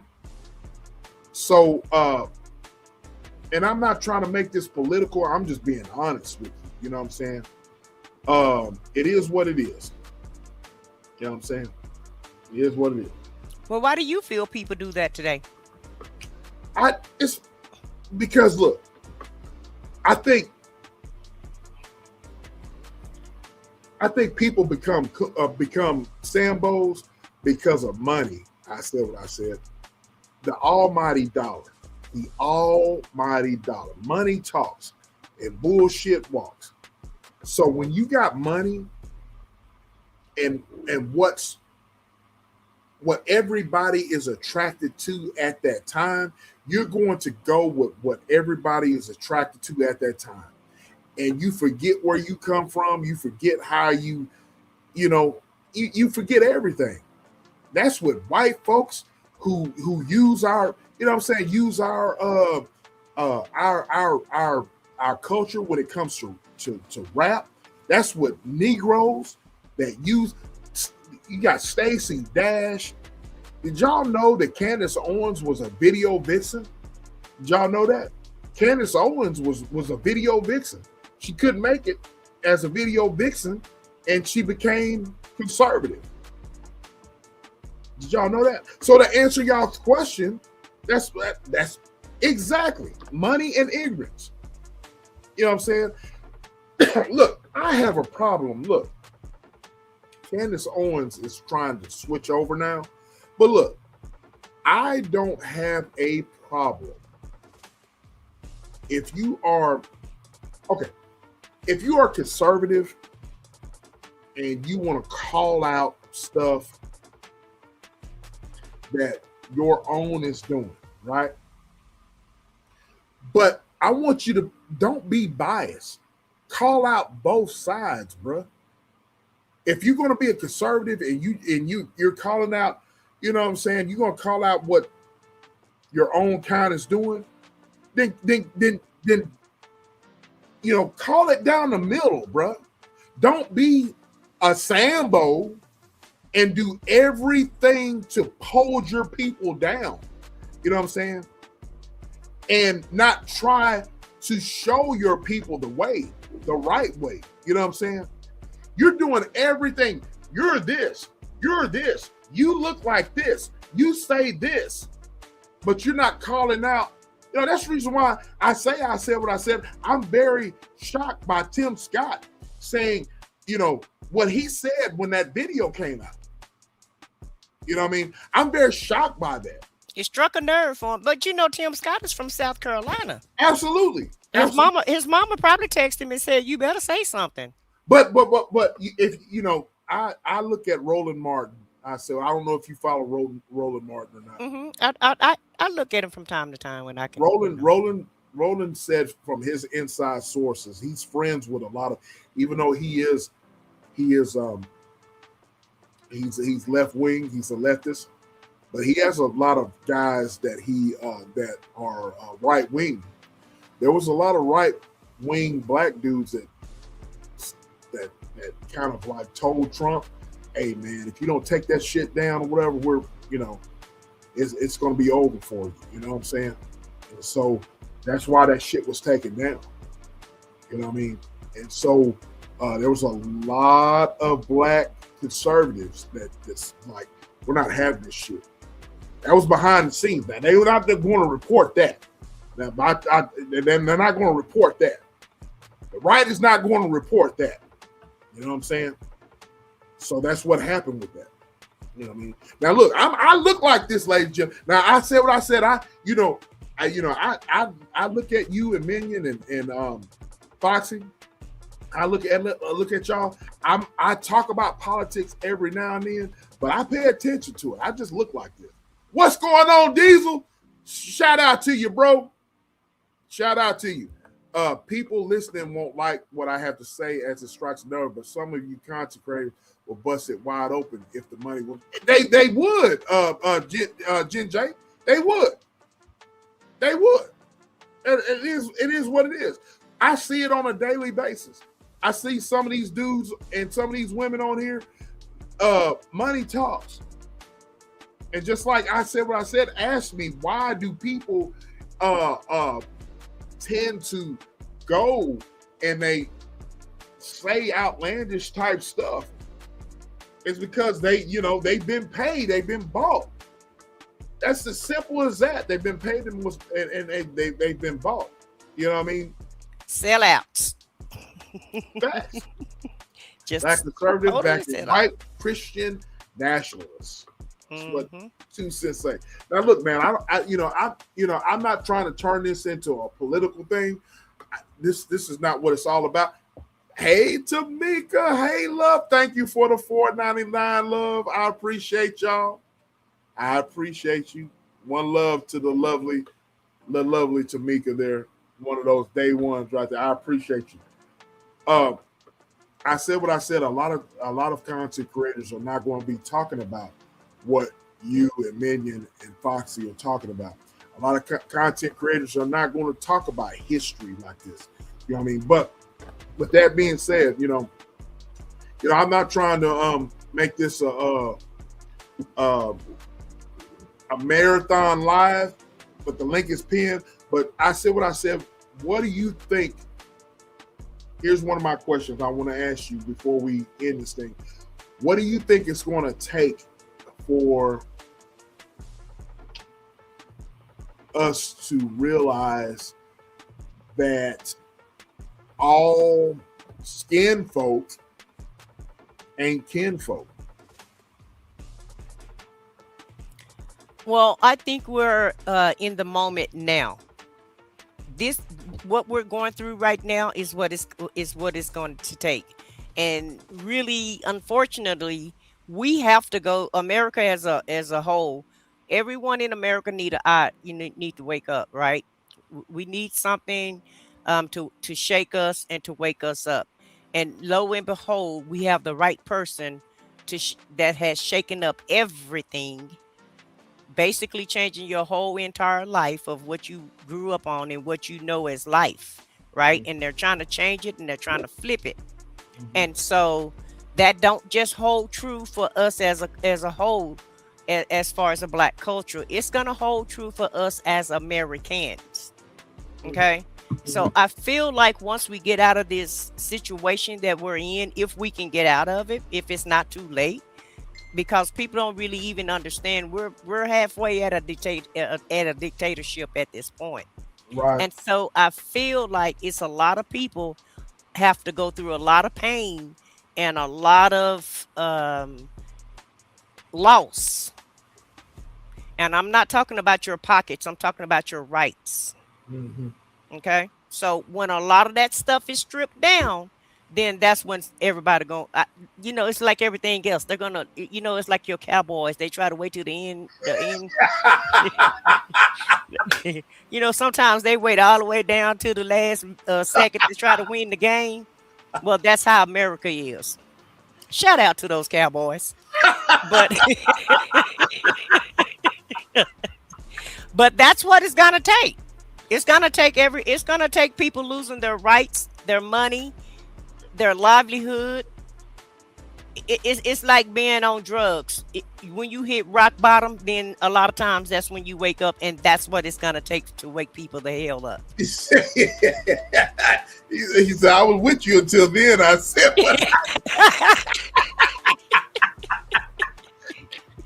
well, 2 cents, you know how I am. I had to throw a little bit. Shit.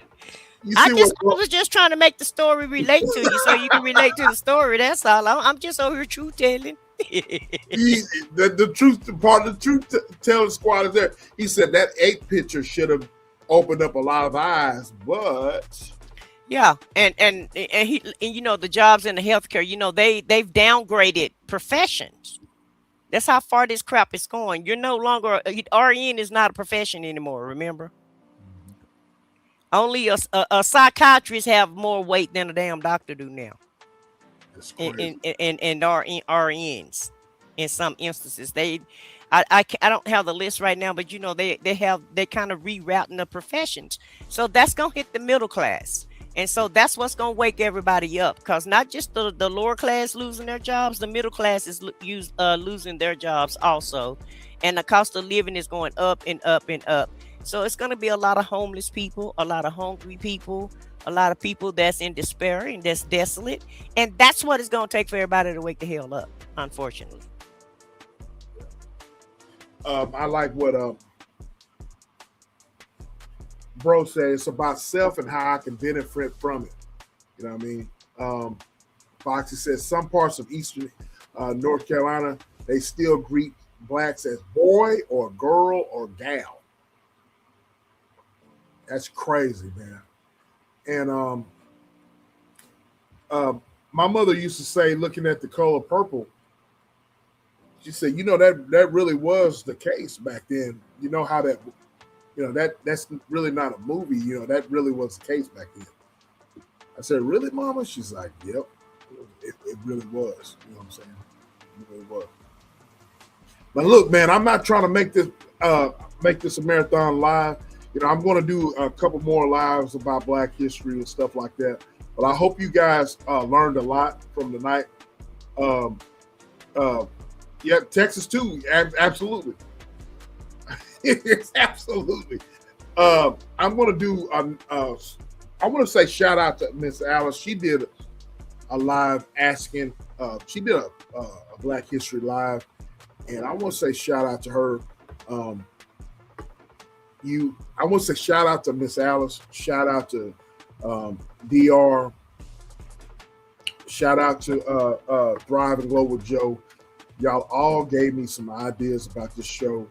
And, I just think, Queen, I said what I said. I just think that the emphasis when it comes to content that you put out, that I put out tonight,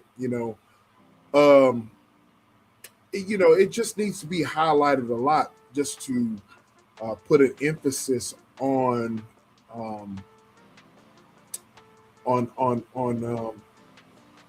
Black history, on real content. You know what I'm saying? Oh, my peer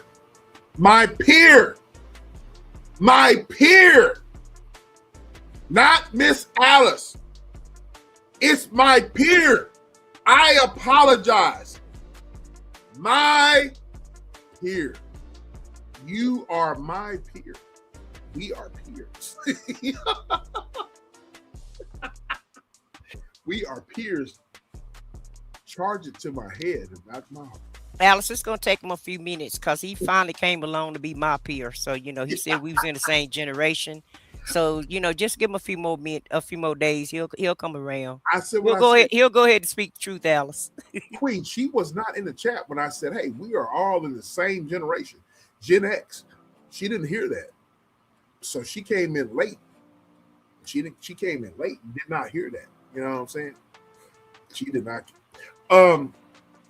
But also too, I just want to say this before you end the show. Sure. I feel like and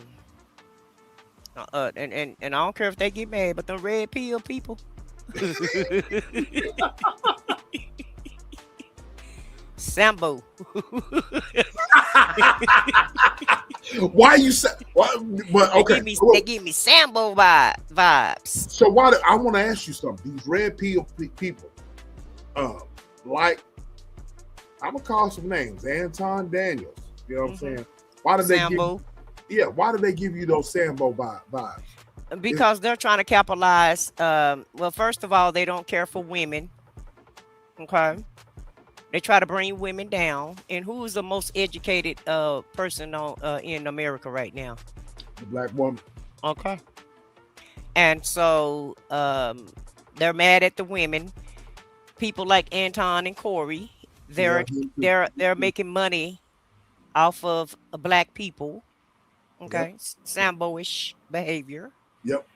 And they're attacking each other just to, capitalize off of it. Money and fame.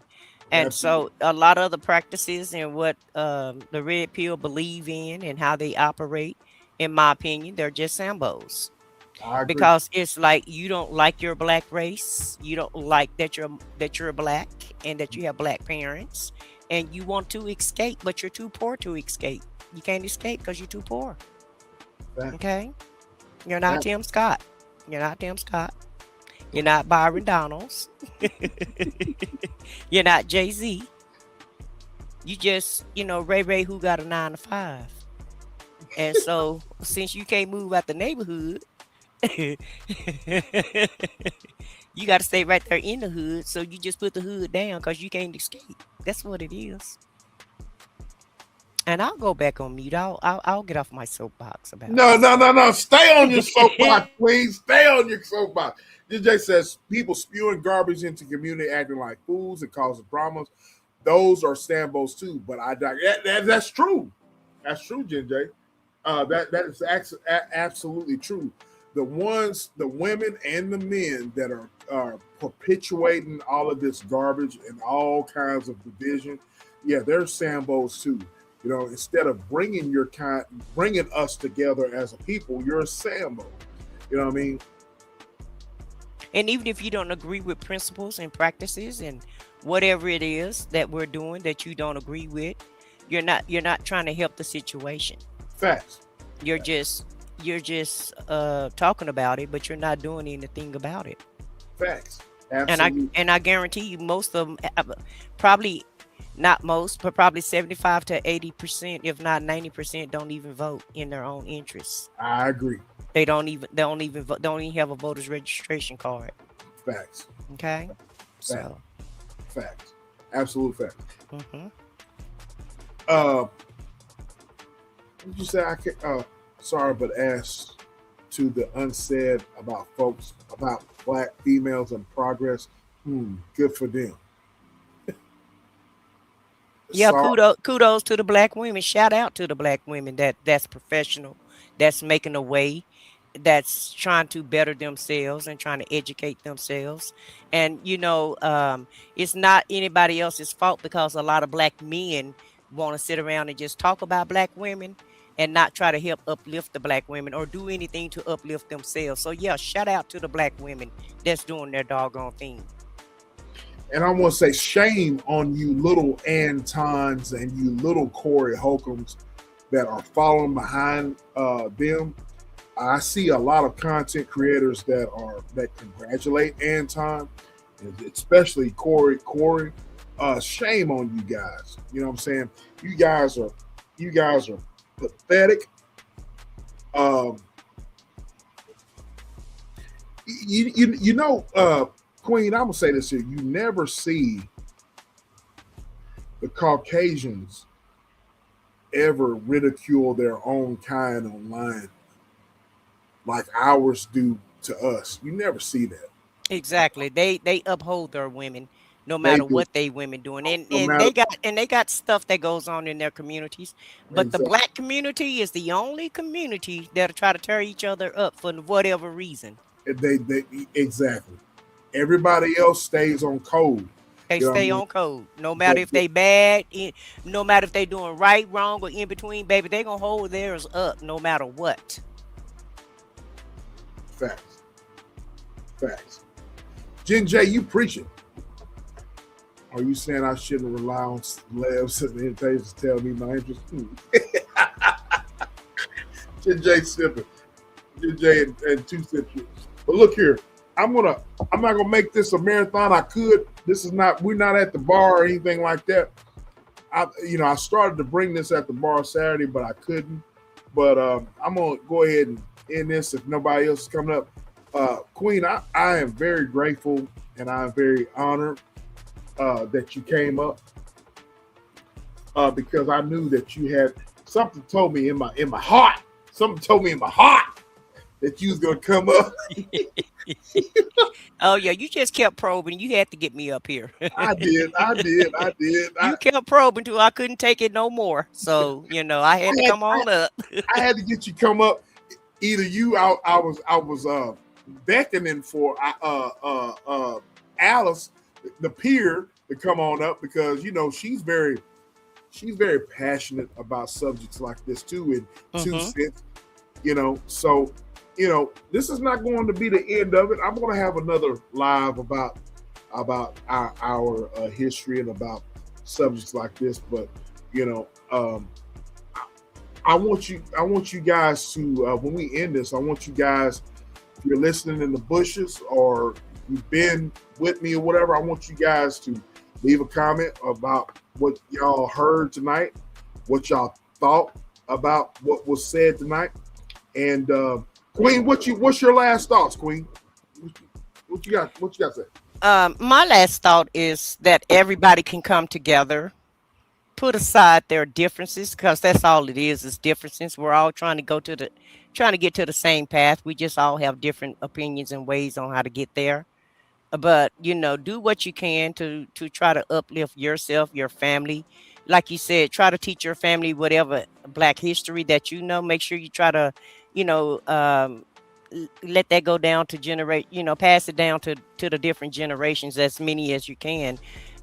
Because I feel like a lot of times our community get lost because we get lost in the sauce because we just don't know, and some of us don't have the initiative to go find out either. And so the more time goes by, the more information come, closer to you. It's very easily to get. You don't even have to trot to the library anymore. You can just look online. Any social media site that you on, somebody got something about Black history.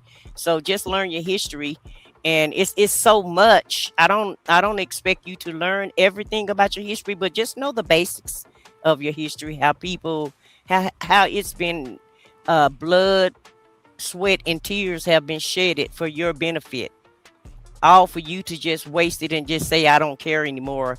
50 years later, just 50 years later, 50 years ago, you couldn't even go to the voting booth and cast your vote in peace. Okay. Facts. The reason why they're talking about voter fraud right now is because they're trying to steal the election, just so that they can stay in charge. And like somebody said in the chat, somebody gonna get paid to spew hatred against black people, against this agenda that they have to try to tear the black community down and try to act like we're not part of history. When, like I said, black American history is black history. So just know your history, period. Whether it's the American history or the black history, you start reading about American history, black history going to intertwine with that anyway. It's going to come into play. So either history you read, you're still going to learn about your history. And I'm so proud of you, SBK, for bringing this show tonight. I tried to keep it as professional as I could, not be as biased and as raw as I am on my channel, because it's not my platform. So I tried to be nice. I hope I did a good job of it. Be wrong. Be wrong. Well, I don't want to be too raw. I really don't. I don't want to be too raw, because we do that over there. But I just want everybody to know the importance of what's really going on, and wake the hell up and stop being so selfish and just worrying about self. Let's just take care of each other. Absolutely. Absolutely. And pass the collection plate around when I leave, okay? Because I just spoke a word there. And want somebody to please say amen. Amen. Amen. Amen. And I am out. He's out, ladies and gentlemen. He's out. Oh my God. Lord. Look, I want to say this here before I end this thing. This live is not about division. This is not about politics. This is all about knowing where you are right now and doing research of where we've been as a people, as a country, as whatever. You know what I'm saying?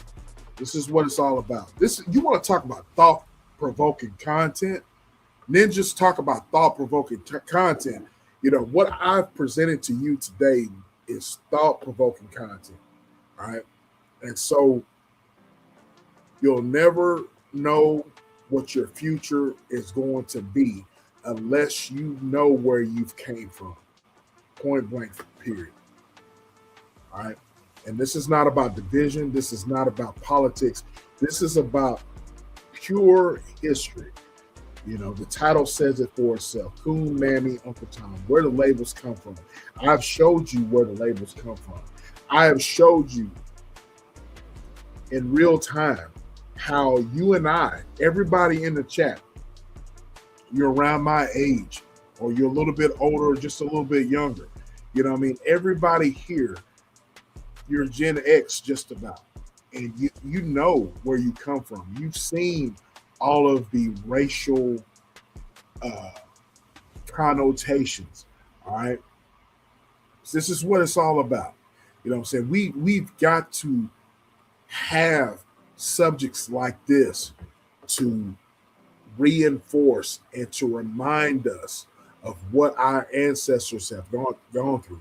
You know, this is not about, I didn't make this live about politics. You know what I mean? Because I could care less about politics, even though we kind of touched on that. But this is all about knowing where you come from. And like I said, I'm going to go back to this again. You know, I originally made this live to go Saturday, but I took the time and rescheduled to do it today because it's a simple fact of, you know, I was with my family. We were celebrating the life of my uncle. And I took that time to celebrate his life, but also I used that time to use it for tonight because I learned so much from my own people, from my ancestry, you know what I'm saying, and where I came from, and how proud my family is, where my family came from. They went through all of that. They went through all of the Jim Crow. They went through all of the civil rights situations, the Jim Crow situations. And, you know, my family came out strong. We're still strong. We're still close-knit. You know what I mean? So let's take this and let's use this. Y'all share the live. You know what I mean? Share the live, like the live, comment. every last one of y'all comment. Let me know what y'all want to talk about next. Put it in the comment section. Y'all email me. My email address is in my description on my SBK on my channel. Y'all let me know what y'all thought. Let me know what you want to talk about next. Y'all go get you some merch. You know what I mean? I want to thank everyone that's donated to me, all my members, all of my subscribers. Thank y'all. I love y'all. I'm proud of y'all. You know what I mean? Let's show these Mickey Fickies, man, that we can talk about some things, and we can talk about things and come together and show these Mickey Fickies on YouTube. You know what I mean? That, hey, that SBK channel over there, they're talking about some real content. You know what I'm saying? Y'all go, you know, let's do this. You know what I'm saying? Instead of let's don't, you know, hey, and I want to say this here. I'm talking to people that look like me. We got some Caucasian brethren in here too. And I'm thankful for y'all. But the people that look like me, do y'all realize that the agenda today is for us to always do this? Do y'all know that? They don't want us to have channels like this to talk. And it's always going to be us that are going to be putting out a bunch of BS, you know, and we're against our own kind. You're not helping, you're hurting yourself, ladies and gentlemen. Well, I'm trying to bridge the gap. You know what I mean? SBK, I'm trying to bridge the gap. Put it out there.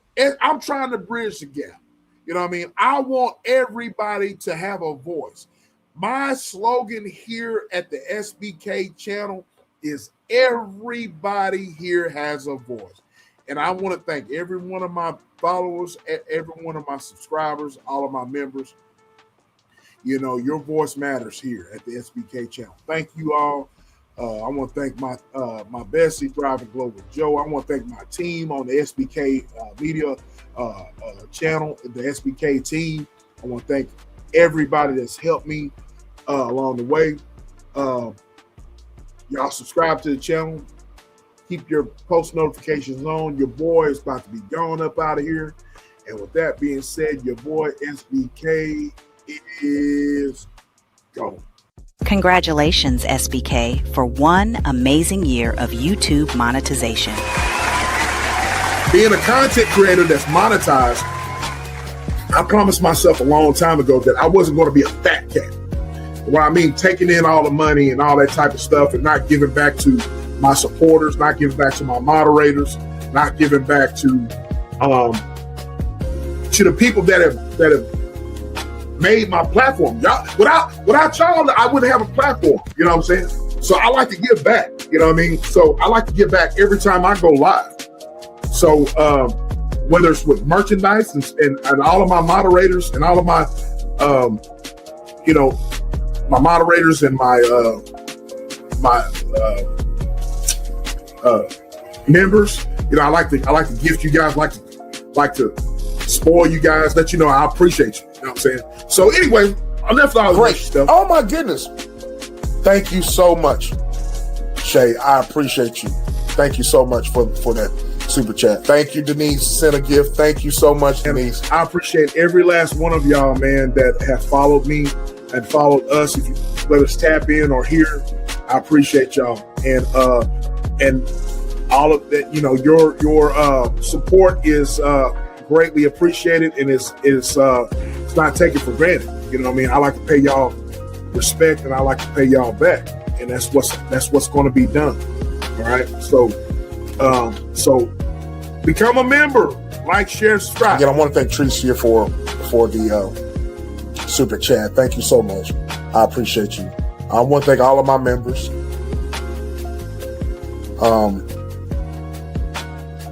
All of my members and all of my subscribers, man. I thank all of y'all. Thank you, Shanice, for the $5 super chat. I appreciate Jimbo. Thank you for the super chat, bro. You know what time it is. One love to you, bro. That's my fam, like right there. Shout out to Brilliance that's trying to start something here for the $1.99. With that being said, I want you guys to understand that I appreciate every one of you guys, your support of me. In 2026, I want to grow. I want to build. I want more subscribers. I want more viewership. You guys have supported me through this journey. You know what I mean? I'm thankful. I really am. I want you guys to understand that the members are the ones that are the driving force. I appreciate all the love y'all say. Thank you to the gifted memberships. Thank you so much for the gifted memberships. Drive and Glow with Joe and this one. I want you guys to be a part of something. Be a part of the SBK Media channel. Shout out to Big Sis for the $2 super chat. And again, I want to thank Lisa for that $1.99 donation. I appreciate you. I appreciate you. Just Jay has been a member for 4 months. Just Jay, Kevin Corponin, one of my day ones.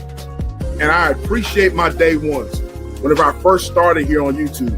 And I appreciate y'all. I appreciate you being a member, Just Jay, for 4 months. And I appreciate you. Thank you, love. You know what time it is. Shout out to Thrive and Glow with Joe with the $2 super chat. I want to say thank you, Santa, for the super chat. Thank you so much for the super chat. Thank Green for Whiskey for the super chat. For the gifted membership. Thank you so much. I appreciate it. I appreciate every last one of you guys coming through, man. Y'all showed up and showed out.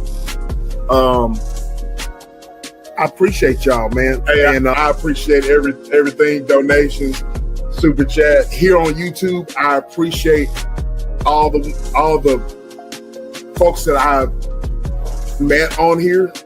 And I've bonded with y'all, all my supporters. I love y'all. I appreciate y'all. I really do, from the bottom of my heart.